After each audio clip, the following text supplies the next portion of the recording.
Welcome to the deep dive. Late 2025 is just an incredibly strange time in global finance. It's defined by this radical economic divergence. It really is. If you're only looking at the headlines, U.S. stocks are trending higher, the M&A market is running red hot, it all smells like peak corporate confidence. But that confidence exists right alongside this profound underlying instability. The stack of sources you've pulled together for today, they cover everything from the massive AI build-out to global trade shifts, severe market volatility, and it's all happening right now in December 2025. Exactly. And that's our mission for this deep dive, to unpack that exact contradiction. It feels like we're watching the foundational rules of the global economy just rewrite themselves in real time. Yes. From how we work to what we value, even how we trade, it's creating spectacular new wealth and at the same time generating equally spectacular new risk. And you see that instability perfectly in the hard assets. I mean, look at the major indices. Yes, they're near record highs, but at the same time, gold prices are just smashing through all their previous records. What's the number now? It's climbing well over $4,400 an ounce. You just don't see massive capital rushing into safe havens like that unless there is deep structural stress and, frankly, anxiety about the long-term value of fiat currency. Okay, so our deep dive mission for you today is to pull apart three core themes from all this material.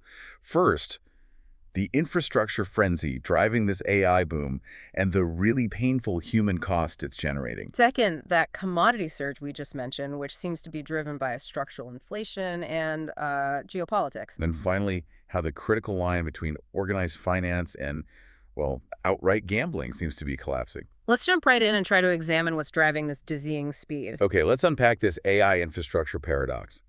The boom and the bust all at once. The sheer scale of the investment frenzy in physical data centers is, it's just breathtaking. Please. According to the data we have, global data center investment hit a record $61 billion in 2025. And the spending is highly concentrated. It's almost like a nationalistic, high-stakes land grab. The sources show the U.S. and Canada are accounting for the vast majority of this capital expenditure. And to give you a real sense of scale.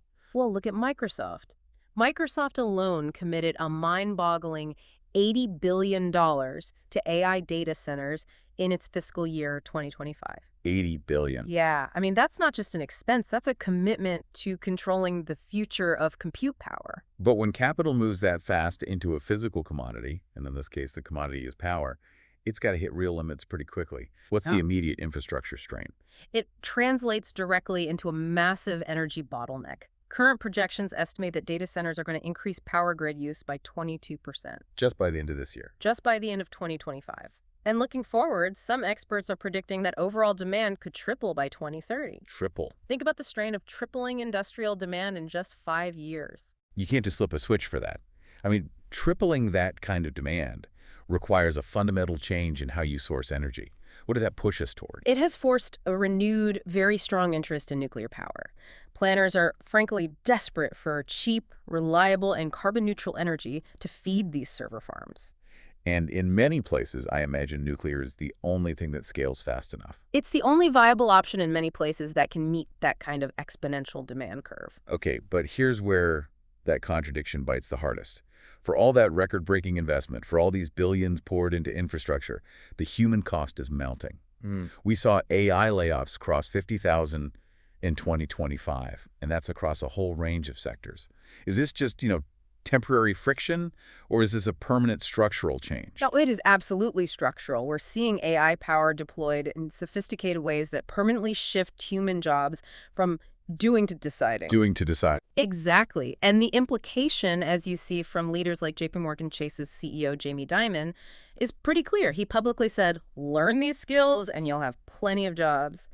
The message is that the old repetitive skills are becoming functionally obsolete. So we need to define this new workflow. I mean, what are the advanced systems actually doing that eliminates 50,000 jobs? Well, when we talk about agentic AI systems, we're not just talking about chatbots that answer simple questions. We're talking about autonomous software agents. They're designed to execute highly complex, multi-step workflows with very minimal human intervention. They don't just answer questions, they produce finished, actionable work. Can you give us a concrete example, maybe in a financial workflow? Yeah, look at something high stakes, like credit origination. Companies like Moody's are deploying these agentic AI systems to aggregate all this fragmented data, assess sector trends, and then synthesize all of that into a compliant credit memo. A process that used to take human analysts days or weeks even. Exactly. Now it reduces that human production time by up to 60%. So the AI drafts the complicated legal and financial document, and the human analyst just steps in to, what, validate liability and ensure regulatory governance. Pretty much. But wait, if the analyst is just validating, doesn't that actually increase the human risk if the AI makes some subtle error? Is this really saving time, or is it just transferring the regulatory burden? It's a bit of both, which is why that human oversight is still mandatory. This whole push is driven by the fact that regulatory compliance costs in the U.S. financial sector are just massively labor intensive. Oh, what? I think the figure was 93.9% of those costs are attributed to human labor. Yeah. So agentic AI is this existential attempt to bridge that massive gap. But its deployment requires strict auditability. It has to be grounded in proprietary, verifiable data. And this capability isn't just for highly technical financial tasks, right? It's reshaping basic customer interaction, too. Correct. We're seeing Concentrix launch emotionally aware conversational AI agents. They are now so sophisticated that they can partner with major brands like Nespresso to handle support, orders, and even collections, delivering a necessary layer of empathy. The AI takes the high-frequency, repetitive load. Exactly. And that forces the human workforce to specialize entirely in the truly complex, high-value, or highly sensitive interactions. Okay, so let's move from the infrastructure boom to the financial frenzy. 2025 was defined by merger and acquisition activity. Big time. Globally, it was the second best year for M&A on record.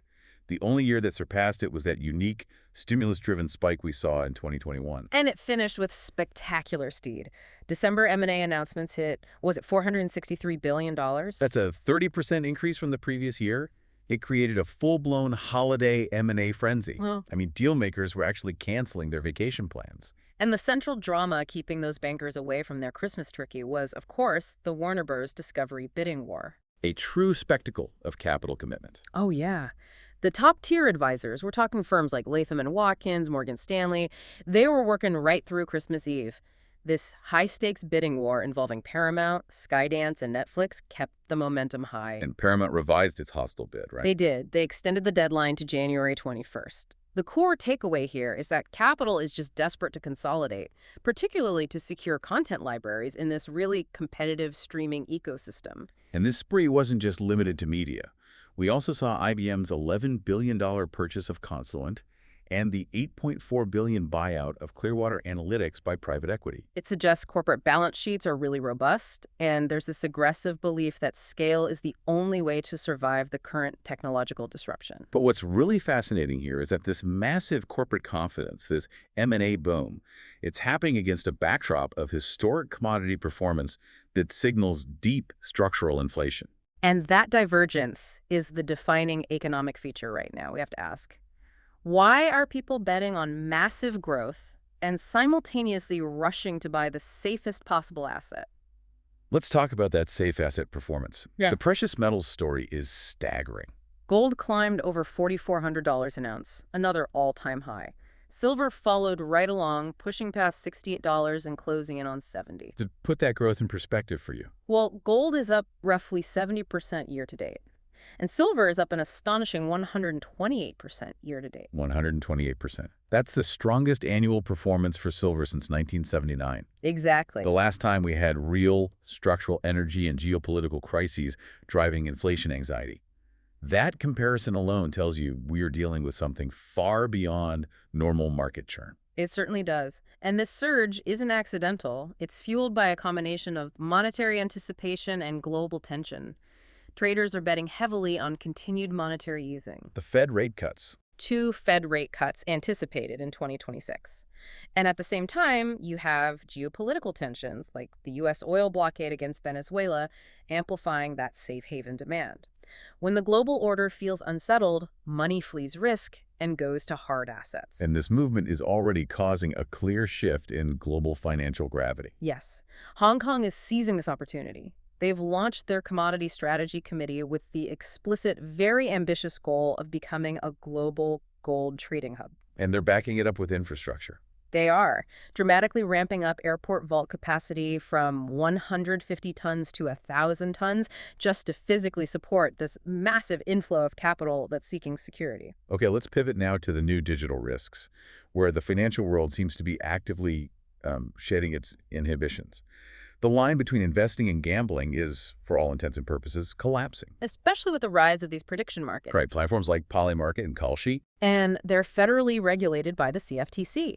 This regulation allows people to bet on outcomes ranging from elections to product releases, and they can do it across states that might otherwise prohibit sports betting or traditional gambling.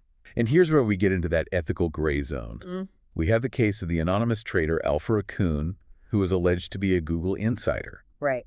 This person won $1.3 million by correctly predicting the exact release of Gemini 3.0 and other specific proprietary search trends. This just raises a huge question about the function and value of information. I mean, the CEO of the platform, Shane Copeland, he called insider trading on his platform a cool feature. A feature. A feature that it, quote, financially incentivizes information sharing. It just fundamentally changes the definition of insider trading. You're normalizing the monetization of non-public information for profit. And it's not just these prediction markets. Traditional trading apps are actively gamifying the whole process. They're blurring that line between investing and entertainment. Absolutely. They're using behavioral design features, confetti animations, leaderboards, swipe to trade gestures that are straight out of the gambling playbook. It's all about exploiting FOMO, fear of missing out. It's a purposeful attempt to exploit FOMO and encourage impulsive, high-risk, excessive trading. You're effectively taking long-term investment decisions and turning them into this compulsive behavioral loop driven by dopamine hits. So beyond these behavioral risks, we have the sheer technical risk to our trusted infrastructure. The very systems we rely on for secure transactions are under constant sophisticated attack. Absolutely. While everyone is racing to build AI, nation-state actors are diligently exploiting the underlying security flaws. We're seeing China-linked APT actors, that's Advanced Persistent Threat Actors, codenamed UAT9686, actively exploiting critical flaws in security products like Cisco's Async OS. And for the listener, what does exploiting a flaw in a product like Cisco's Async OS actually let an attacker do? Well, that's the crucial point. Async OS is often used in firewalls and email security gateways, the perimeter of the network. Exploiting it grants deep visibility into internal networks, VPN connections. So they're not just going after individual computers. No, the focus has shifted. It's about compromising the edge appliances that are designed to protect the entire organization. And the consumer side of this is just as precarious. A lot of times the user doesn't even know they've been compromised. Exactly. We've seen two major consumer risks just this week that illustrate this. First, a botnet named Kimwolf hijacked 1.8 million Android TVs globally. 1.5 million TVs. 1.8 million, using them to launch record-breaking DDoS attacks. Think about that. Millions of living rooms are being secretly weaponized. And the second risk ties back to our AI theme, the privacy violation attached to these new models. Precisely. The widely used Chrome extension Urban VPN proxy, which had over 8 million installations, was caught stealthily harvesting user chats from AI chatbots like ChatGPT and Claude. So a tool that people download for security. Becomes a massive data conduit for harvesting private interactions with sophisticated AI models. It represents a fundamental erosion of trust in our basic digital tools. So we see these internal digital risks are skyrocketing. But we have to look globally, too, because the architecture of trade itself, the very infrastructure of global commerce, is also being aggressively restructured. Which brings us to the critical trade review.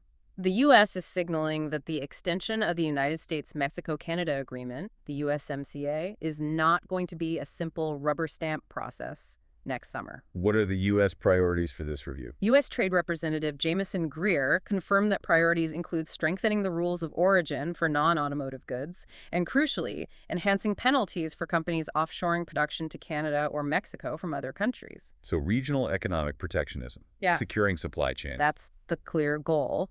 And Mexico seems to be aligning with that push. They're signaling a significant shift in trade policy by planning to tariff over 1,400 products from non-free trade agreement countries. Most notably China. Most notably China.